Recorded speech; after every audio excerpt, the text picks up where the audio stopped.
God doesn't just speak. Speaking for God is a different activity.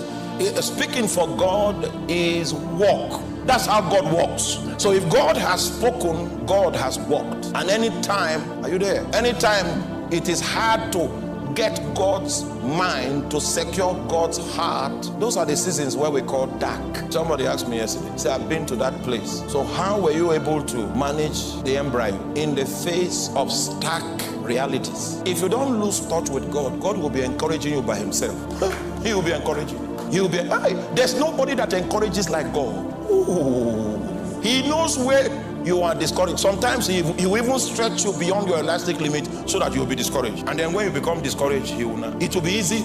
If he comes and encounters you in the midst of that discouragement, he has strengthened the foundation of your believing system. So that next time, when discouragement wants to set in, say, no, I've been here before. I've been here before. If you ever see me cry, it will be because of the presence of God. But crying because of a challenge, crying because a human being has pitched himself against me.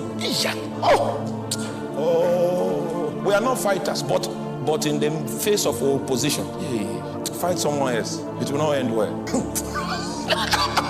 I assure you, it will not end well. So God gave him a promise. I have made you a father of many generations. And it doesn't matter whether that promise came in a whisper. I have made you. God doesn't need to shout. He doesn't rule by brute strength. He doesn't need to stand from his throne and do like this.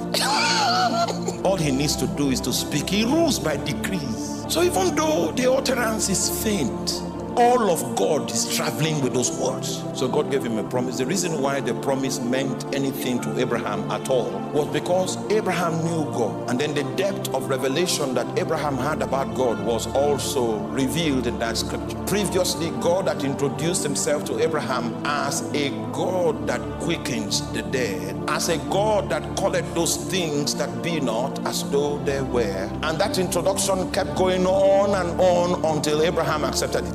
When God, Abraham's life was designed in such a way that the only escape route God made available for him was faith. God can visit you again and again and again to advance an introduction of himself in such a way that is consistent with the path that he has ordained you to walk. So we don't know how many times God had to visit Abraham in order to register the fact that he was the God that quickens the dead. He was the God that calls those things that be not as though they were. I don't know how many times he had to do that, but if God needs to do it 1,000 times, he will show up 1,001 times until that introduction is received.